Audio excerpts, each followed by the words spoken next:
Hello and welcome back to the channel. Well, it's happened. We all saw this coming. G4TV has been shut down.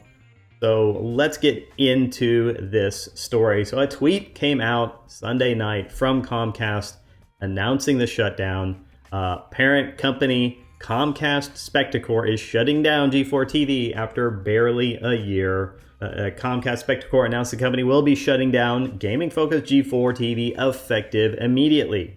The announcement comes just weeks after major figures of G4 either left on their own or were abruptly let go, and after a recent round of layoffs. The return of the beloved gaming TV-focused channel was, well, talked about and hyped leading up to its eventual launch in 2021.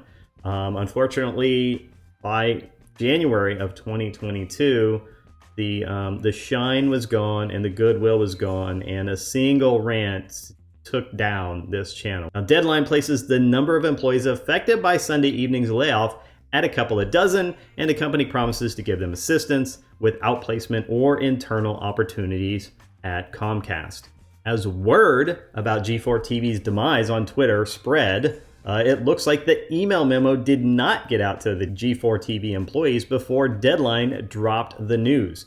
Members of the production staff reportedly were showing up to film content, heard that filming was canceled, and met with HR representatives individually.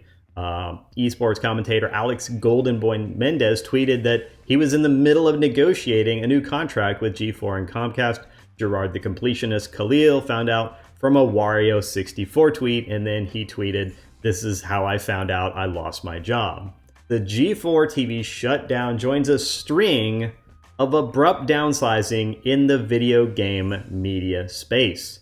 G4's first wave of layoffs began in July. GameStop also laid off a large portion of its Game Informer editorial team amid efforts to find its new niche in the gaming space. Fanbyte let go of a large section of its editorial team in September, and to highlight some of the volatility in games media in recent months, Fandom recently acquired Metacritic, GameSpot, Giant Bomb, and other entities. So you can see that it's not exactly a great time in the game space.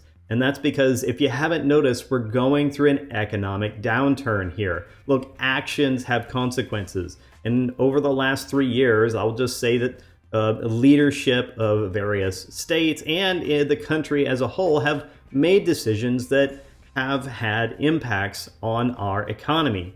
Those impacts are longer lasting than some people may have anticipated. We're still feeling the ripples from those things. That's what's going on here.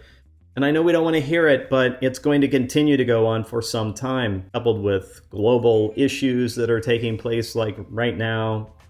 It's going to be some time before we see the light at the end of the tunnel. And we could see that a lot of people obviously tweeted about this. Jeremy Prime tweeting, about Comcast pulling the plug on G4, and then giving what I thought was a really good tweet where he says, "I legitimately feel bad for all the people that lost their jobs today because crazy fucking weirdos. That's why we call these freaks out. I'm not going to celebrate today. I'll just send good vibes to the people that deserve it." That's a nice sentiment right there. And yeah, somebody absolutely torpedoed this comeback. Now, was it going to be a success before? Was it a slam dunk? No, I don't think it was.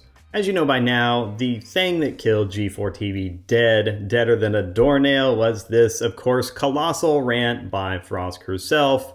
Apparently this was an unplanned thing. I mean, I've heard both, that it was planned, and now that I'm hearing that it's unplanned. So more on that in a future video. A full epilogue of the death of G4 is coming in my next video. But as for this one, look, we know that basically she killed this dead. As soon as she opened her mouth, ratings dropped off. And amazingly, apparently, when you attack your fans, well, it doesn't go well. If you lecture at your fans and then you tell them, if you don't like me lecturing at you, then turn the TV off, well, guess what? They are willing to abide by your wishes. And they turned this channel off in droves. Again, I feel sorry for the people who got caught up in this, the remaining people at G4, and hopefully they do find jobs within Comcast. so that they're sort of not left in a lurch. It's not a great time of year to get let go. And trust me, I know this because 2 years ago, at this time of year, was when my own industry that I was formerly in went through a downturn and I got let go. So I know what it feels like, and it's definitely not fun. But let me know your thoughts in the comments below. G4TV finally did. We all saw it coming. Who could have predicted it? Pretty much everyone. If you want to continue to support the channel, then please click the like, share, and subscribe buttons. We're currently pushing for 1,000 subscribers, and we just crossed the 600 mark. Thank you very much for your support. If you're enjoying the content, please do click the subscribe button. That's all I have for now, and I'll see you in the next video. Have a great day.